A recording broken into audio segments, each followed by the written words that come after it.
Michigan Public has a new environment reporter. We are delighted to introduce you today to Kate Furby. She's an established science and environment journalist who holds a Ph.D. in marine biology. Her work has been found on NPR, National Geographic, The Washington Post, Inside Climate News.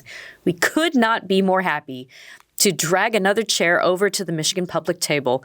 Kate Furby, welcome to Stateside. Thank you so much. It's so exciting to be here. What's a nice oceanographer like you doing in the Great Lakes? I'm here to report on the environment. I mean, the lakes are big enough. I'm excited to explore them. Yeah, they're big lakes. They're great. As I mentioned, like you were working in science before you got into journalism. Can you talk a little bit about why you decided to make the transition from doing it to helping people understand about it? Yeah, totally. I was always the art kid in the science department in the first place. I ended up getting a Ph.D. because I loved science. I love science.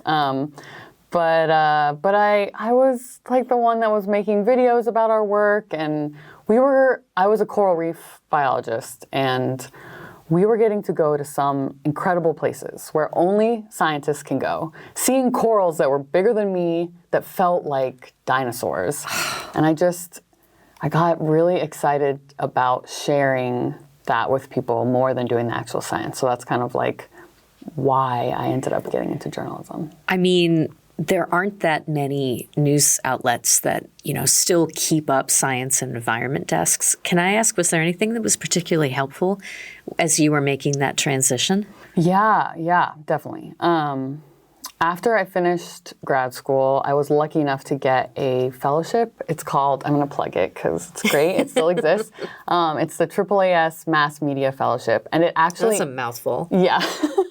But it's specifically for training scientists who want to go into journalism and media. And so it places you at outlets all over the country, and I was lucky enough to get a post at the Washington Post, and so I spent a summer getting trained in journalism there, and that really helped launch my career and the way it is today. Yeah. It helped me get here.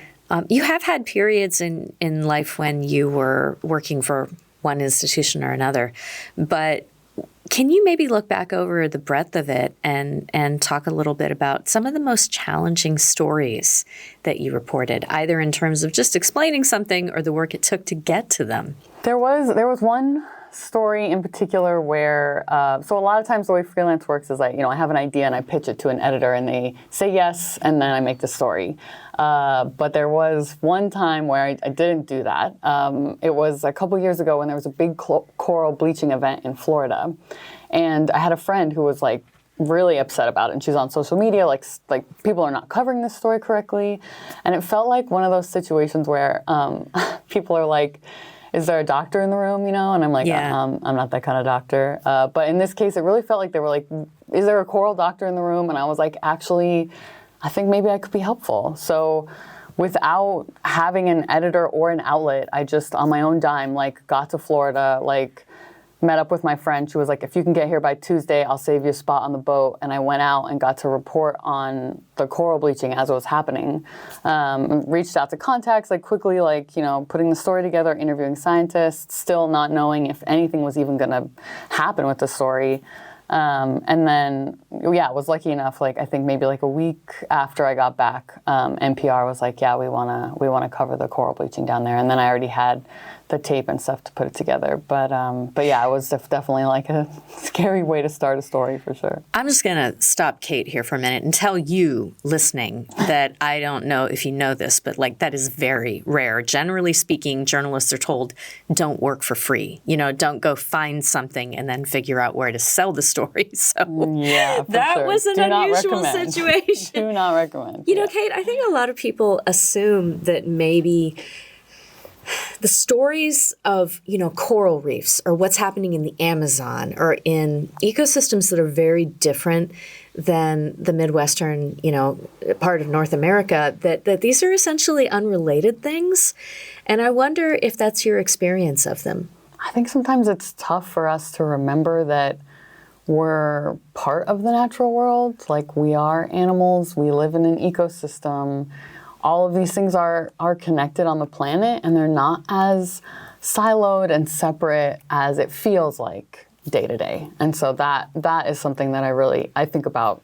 I thought about it this morning on my walk to work.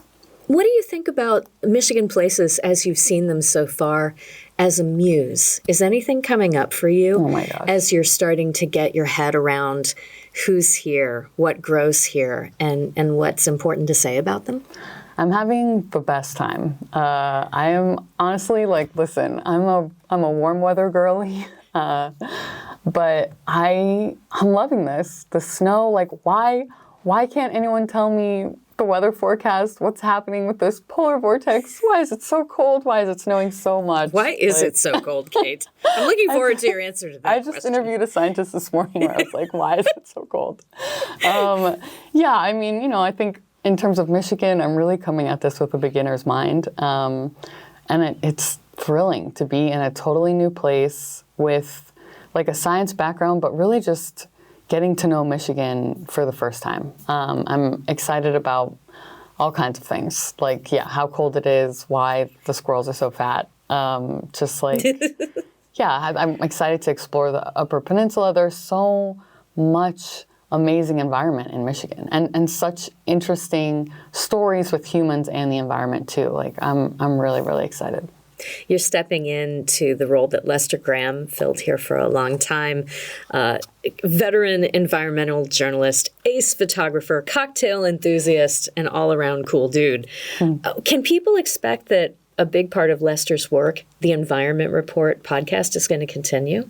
Yeah, I hope so. I would really like to continue it. I think that's something that we're actively still talking about as a team is how to fill those big shoes for sure. Yeah. But we're definitely going to keep on the Environment Report in some form. And in fact, I think the first Environment Report newsletter is coming out this week too. So okay, that's step one. That's people's cue, if you haven't yet, to sign up for the Environment Report newsletter. There's actually been a super fantastic cast of folks who've been filling in between Lester's departure and Kate's arrival. So really, really interesting stuff getting written about by very interesting people. I couldn't help but notice, Kate, that on your resume, you have a pretty big side interest in mosses. What is that about exactly? Yeah, moss is my little hobby. I think it started when I entered journalism, and I wasn't a scientist anymore. I think I needed something in the natural world to become engaged with, and I could do a whole podcast about moss and coral overlap. But wait, do they share any similarities?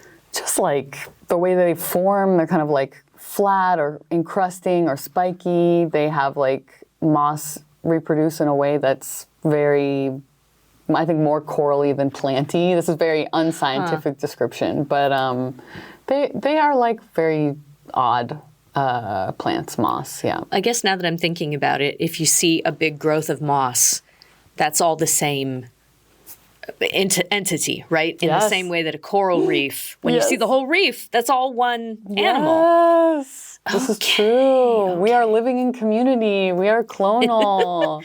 I don't know. Yes. I don't want to ruin your reputation before you get going here, but there's this story going around that you actually have a ghillie suit that looks like moss. It's true. It's true. What's it going to take to get you to wear that? I mean, I love a public event. I love some science comedy. Very, very underrepresented in the field. It's true. Love a costume. For those who are looking to get a little bit further into what Kate's talking about the joys of moss, her moss Substack is called Hot Moss. Kate, all jokes aside, it's no secret that we're in this weird position right now with science information, and that the federal government has really checked out of funding for many kinds of research, and specifically things like climate change that President Trump doesn't consider in line with his political priorities. How have you seen the journalistic landscape change in the past couple of years?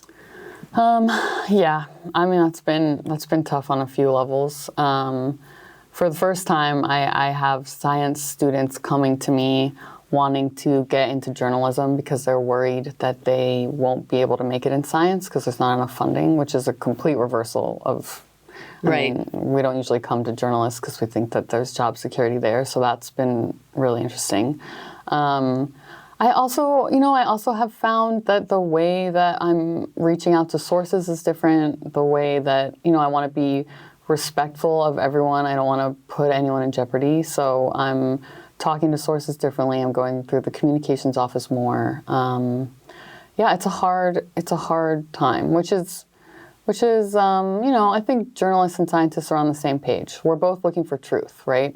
Scientists are exploring the natural world and trying to figure out what's true about it and report on it. And that's my job, is to then take that science that they've discovered and bring it to the audience. Is there any way that we can help you as you're getting started? I would love it if people wanted to reach out to me with stories they think I should cover. Like, tell me what you want to hear about. I'm going to be doing a mix of bigger, harder hitting environmental pieces that you're used to seeing, but also smaller little, let's connect with the environment. Let's get curious about the world around us. So both of those avenues I would love people to reach out to me about. I'm especially interested in something called microseasons, which what is that? It's an idea that's been around for a long time. In Japan, they have divided it up into I think 74 microseasons. Basically just every few days, what is happening in the environment. And I think for example, cicada season or the first lightning bug is a season, or could be a season in Michigan, I imagine. love this. And this is I don't know if people, this week, I don't know what the microseason would be. We're making it up now, right? This is the week in which Michiganders have become thoroughly sick of snow. That's a microseason. This is my second week of snow, so I'm No, but seriously, there's a thing that happens in the spring when the snow starts to melt, when vernal pools form. These you get the big melt, right? And all of these organisms and microorganisms that live in wetlands, temporary wetlands that are gone by summertime, start showing up all over the place. Stuff like that. Oh my gosh, that's so cool. See, I don't even know about that. To me, this is sounding like a tide pool, seasonal tide pool or something. It is. Wait till you see the fairy shrimp. Oh, they're fabulous. Oh my God, I can't wait. So if people have ideas about microseasons or anything else that they'd love to see you report on, how should they get in touch? Yeah, they can email me. My email is just my last name, Furby, Furby, @umich.edu. Kate Furby, welcome to Michigan Public. We're so glad to have you. Thank you so much. I'm so excited.